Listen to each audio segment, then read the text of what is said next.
جی بخاری صاحب، کیا پی آئی اے کی نجکاری سے پاکستان کی معیشت جو ہے اس کے حوالے سے کوئی امید کی کرن آپ دیکھ رہے ہیں؟ پہلے بات تو یہ ہے کہ کفر ٹوٹا خدا خدا کر کے بالآخر پی آئی اے کی نجکاری جو ہے وہ ایک شفاف عمل کے تحت مکمل ہو گئی ہے. دیکھیے اس میں بہت سارے ifs and buts ہیں. پہلی بات تو یہ ہے کہ اس سے حکومت کو جو ملے گا وہ تو ابھی نجکاری کے جو بشیر ہیں انہوں نے بتا دیا کہ حکومت کو 10 ارب روپے کیش ملے گی, 45 ارب روپے کی حکومتی ایکویٹی جو ہے وہ ہے. جو اہم بات ہے وہ انہوں نے بتائی نہیں, وہ یہ ہے کہ جو 35 ارب روپے ہر سال ہم سبسڈی کے طور پہ دیتے تھے پی آئی اے کو, وہ بچ گئے ہیں.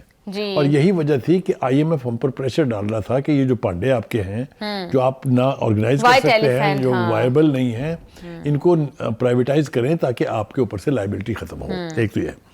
دوسری بات یہ کہ جو انہوں نے قسم پرسی کی حالت بتائی ہے پی آئی اے کی اس وقت کہ 18 جہاز جو ہیں وہ چل رہے ہیں جن میں سے 12 لیز پر ہیں, یعنی وہ ہمارے نہیں ہیں. اور دوسری طرف یہ ہے کہ کل طیاروں کی تعداد جو ہے وہ 33 ہے جن میں سے 20 اپنے ہیں جبکہ 13 لیز پر ہیں, یعنی اس کا مطلب ہے ایک لیز والا جہاز بھی نہیں چل رہا, وہ بھی گراؤنڈڈ ہے.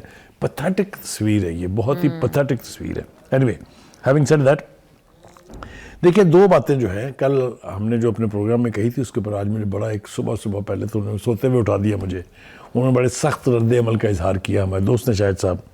انہوں نے کہا کہ جناب یہ تباہی جو ہے یہ 1970 سے نہیں شروع ہوئی تھی. 77 تک تو P I A was one of the best airline in the world's 10 best airlines. ان کا یہ بربادی شروع ہوئی ہے 1979 کے بعد.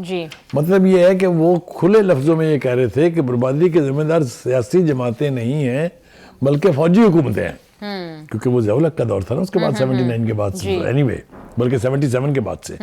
انہوں نے اس بات سے ضرور اتفاق کیا کہ یس نور خان کے دور میں یہ this was the best airline. لیکن وہ یہ کہتے ہیں کہ آج جو حالت پی آئی اے کی ہو گئی ہوئی ہے یہ کسی بھی نیشنل ایسٹ کے ساتھ یہ کھلواڑ نہیں ہونا چاہیے. بالکل بالکل بخاری صاحب, اس کے ساتھ ہی ایک امریکی جریدہ USA ٹوڈے اس نے یہ لکھا ہے کہ پاکستان میں جو ابھی کرنٹ گورنمنٹ ہے اس کی اصلاحاتی پالیسیوں کی وجہ سے معیشت جو ہے وہ استحکام کی طرف جا رہی ہے.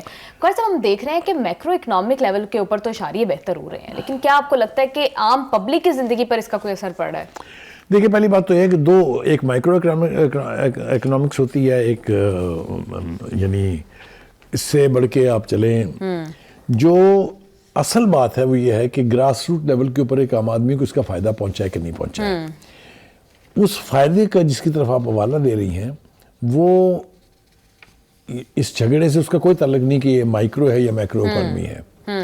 ان کا تعلق یہ ہے کہ ہماری مشکلات کم ہوئی ہیں کہ نہیں ہوئی ہیں, چیزیں کم ہوئی ہیں کہ نہیں, قیمتیں کم ہوئی ہیں نہیں ہوئی ہیں, اویلیبل ہیں ایزیلی یا نہیں ہے, ایجوکیشن سارے بچوں کو مل رہی ہے کہ نہیں, ان کے یہ مسائل ہیں. لیکن یہ بات ہم اپنے پروگرام کی وساطت سے کہنا چاہتے ہیں کہ یہ اشاریے بھی بہتر ہونا لازمی ہے جس کے رزلٹ کے طور پر پھر گراس روٹ لیول تک بینیفٹ پہنچیں گے. اگر آپ کی ایکسپورٹس نہیں ہیں, اگر آپ کے پاس قرضے واپس کرنے کی کیپیسٹی نہیں ہے, اگر آپ تنخواہیں جو ہیں قرضوں سے دے رہے ہیں, اس کیفیت کو جب تک آپ ٹھیک نہیں کریں گے تو دیٹ از اسٹیپ 2. دوسرے قدم تک پہنچنے کے لیے یہ سب کچھ ہونا بھی بہت ضروری ہے.